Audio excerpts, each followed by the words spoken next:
I'm telling you, you can make whatever kind of money you want to make. You can have whatever you want to have. You can do whatever you want to do. Like, there are no limitations. And aren't you tired? There's some of y'all out there right now. You're tired. You know, somebody telling you when to come to work. Somebody telling you when to take lunch. Somebody telling you when to do a vacation. Somebody telling you what you can and cannot do. Some of us, we were born to fly. But what I'm telling you is when you become the right person, what I mean by the right person is once you identify who you are and you begin to separate yourself from the masses and you begin to see your individuality, when you begin to see your talents, when you begin to see your personal skills. All right, it's like this. If you ever wore a suit from the store before, that's one thing. But if you ever got a suit tailored, are you hearing what I'm saying? If you ever got a tailored suit before, you know that it's different from going to buy a one-size-fits-all suit and then having a suit that's tailor-made. It fit different. The pants are different. The way you walk in it is totally different. Why? Because it's fit to you. And what I'm telling you is you need to have a tailor-made life. When you were created with a specific purpose, a specific design. I don't care if you was born and your parents didn't claim you. You still special. I don't care if your mama went in your life, your daddy went in your life. You are still special. When you were created, you were designed to do what nobody else can do. And I'm telling you, when you become the right person, what you do is you start separating yourself from other people. You begin to have a certain uniqueness. As long as you following other people, as long as you being a copycat, you will never ever be the best copycat in the world, but you will be the best you could be. So I'm challenging you, number one, I'm challenging you to define your value, right? Number two, I challenge you, listen to me. If you want to make more money, if you want to be more successful, if you want to have and do stuff you ain't never done before, number two, I'm asking you to invest in you. That's right, invest what? Number one, I'm asking you to invest time. I'm asking you to invest time in yourself. Some of y'all, you spend so much time with other people. You spend so much time trying to get people to like you. You spend so much time trying to fit in that you don't even know who you are. You know other people more than you know yourself. You studied them. You know about them. You want to hang out like them. You want to be just like them. And you know what? You've invested so much time in them, you don't know who you are. I challenge you to spend time by yourself. I challenge you to take yourself out. There's some young ladies right now, you fine, you pretty, you got it going on. Some brothers, you handsome, you suave, you got swag. But you know what your problem is? You've been in one relationship after another relationship, and you ain't never been in a good relationship because you don't even know you. You spend so much time taking her out. You spend so much time trying to impress him. You spend so much time buying her flowers, taking her out to lunch. You spend so much time calling him. You don't even know who you are.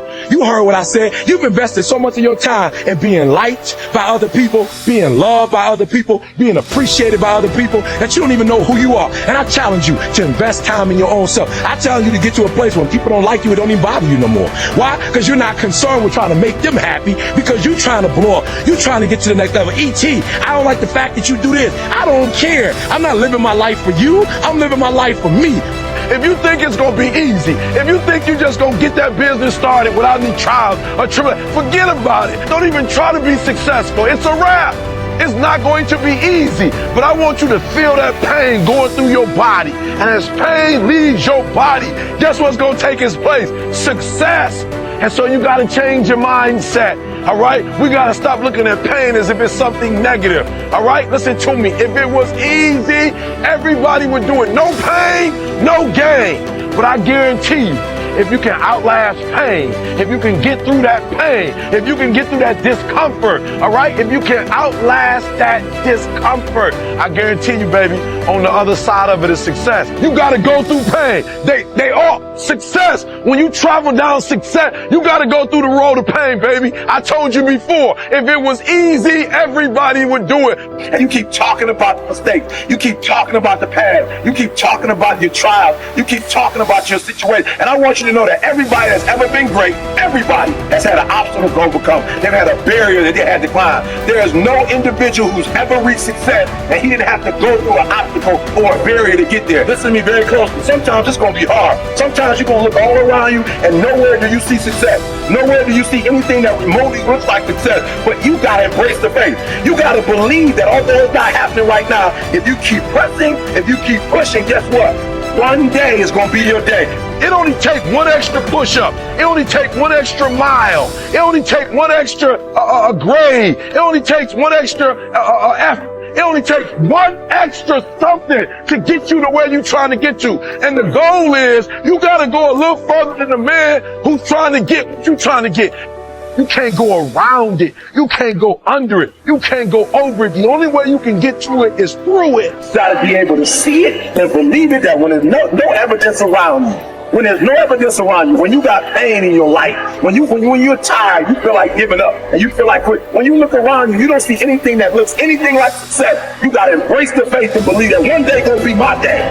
But one day can't be your day if you give up. If you quit, no day will ever be your day. Every single day you wake up, you gotta give it all you got. You got it 120%. Don't fool yourself into thinking that this year is gonna be better than last year if you still making excuses. There are no excuses. You cannot cheat success. You gotta work for it. You gotta breathe it. You gotta sleep it. You gotta eat it. You gotta put forth 120%. So me and Coach was talking, right? And I ain't proud of it, but I just like to keep it 100. I'm a high school dropout. I ain't proud of it. I dropped out of my senior year in high school. And I'm just keep it real, because I was dumb.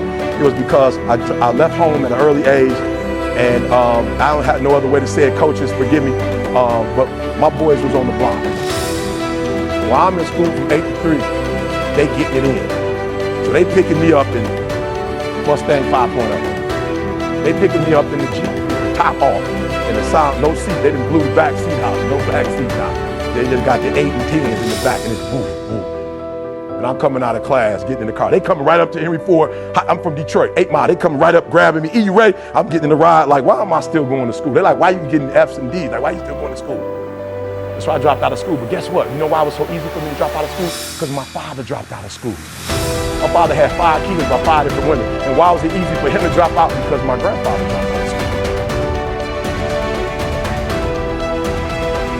I did something unique. I went and got my GED, got my 4-year degree, got my master's degree, and I'm a dissertation away from my PhD, and I hate school.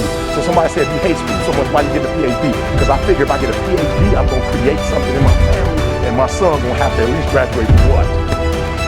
Come on, give me 100, come on. If your daddy got a PhD, you can at least do what? You can at least graduate from high school. Let me tell you something, I told my son, I ain't trying to put no pressure on you, but it's been 60 years since a male in our family has graduated from high school. Son, I'm gonna need you to take your senior year serious. We got a lot riding on you, and I'm telling you, greatness is here, but it ain't on Cam's shoulders no more. It ain't on Farley's shoulder no more. It ain't on Bo Jackson's shoulder no more. Now greatness is on whose shoulder?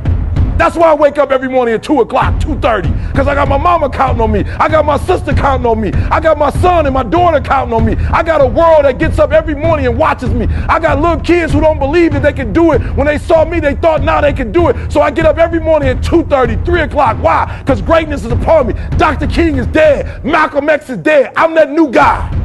I'm that new inspiration. I'm the guy you look at when your daddy ain't in your life, when your daddy in prison. I'm that guy that comes to your high school and tell you, you can make it happen. Greatness is upon you, and you better act like it.